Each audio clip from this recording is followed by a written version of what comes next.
Thank you very much, Nirmala ji, for joining us here at the India Today, Aaj Tak, Business Today, post-budget roundtable. I want to start by asking you about the superwoman. You know, when you see yourself in that image, a cover image generated through artificial intelligence, I'm wondering what's going through your head. Superwoman of that kind? Yeah. Really? But it's a very good attempt to use, artificial intelligence and immediately make it an entertaining magazine cover. Very well appreciated. That's very sweet of you. Thank you so much. We'll start decoding some of the budget fine print. And I want to start by asking you about your thrust on capital expenditure, which is very welcome because of the fact that you're trying to build the foundations of a new India.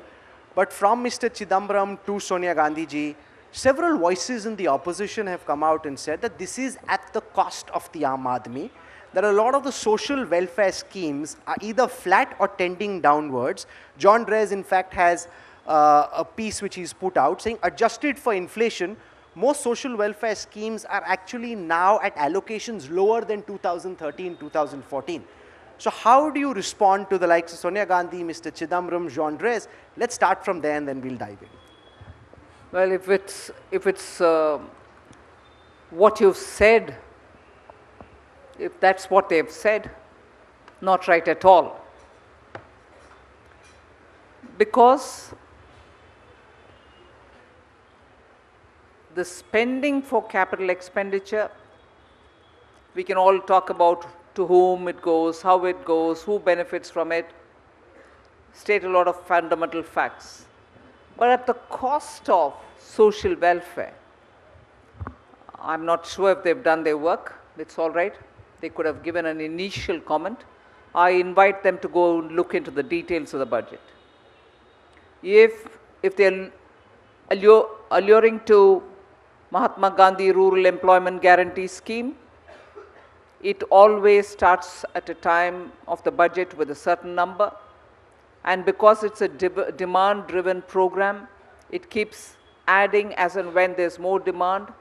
And during the supplementary demand for grants, the amount increases. And that's been the pattern you'll know before the pandemic and also even more so after the pandemic.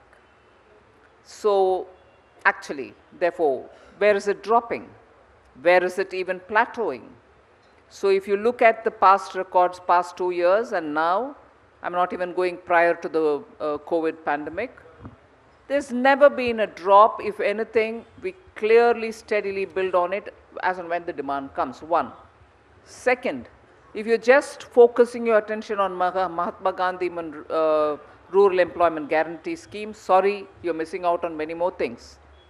If money is being spent in PM Awas Yojana, who are the ones who are building the house for you? The very same people who go on the job card for the Manrega. And there, in PM Awas Yojana, it is a 66% hike. Will that not benefit them? 79,000 crores is being spent there. Will that not benefit the same set of people who, if there's no other job, come and demand under Manrega? So one, that keeps going up steadily as and when demand comes.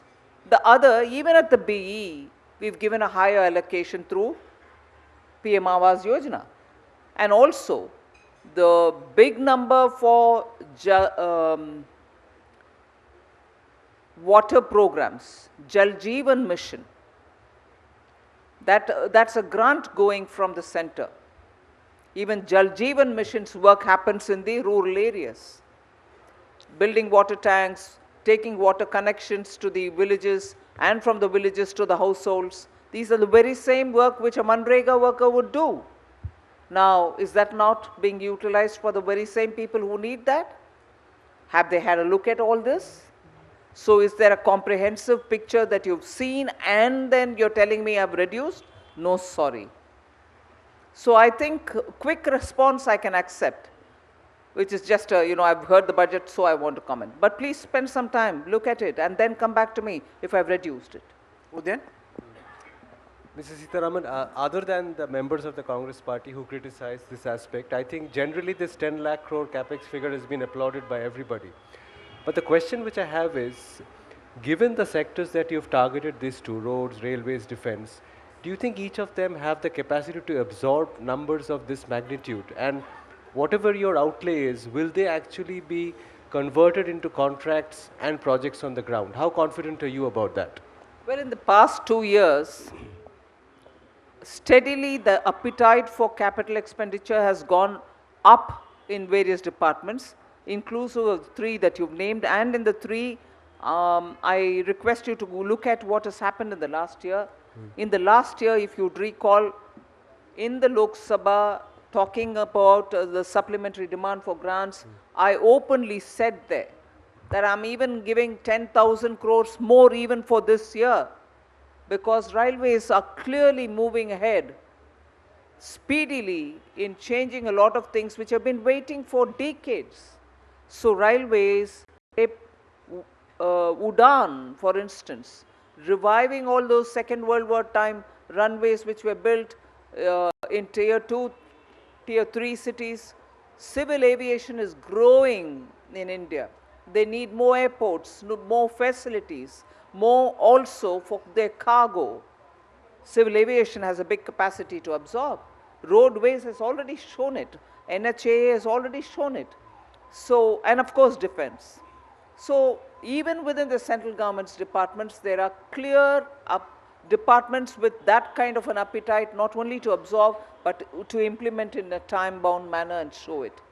And so are the states. What was 15,000 2 years ago, crores, became 1 lakh crore last year, and now that has gone up to 1,30,000 crores, because states are showing clear appetite also for capital expenditure. There is. Even if I'd given more, I'm sure the states will absorb.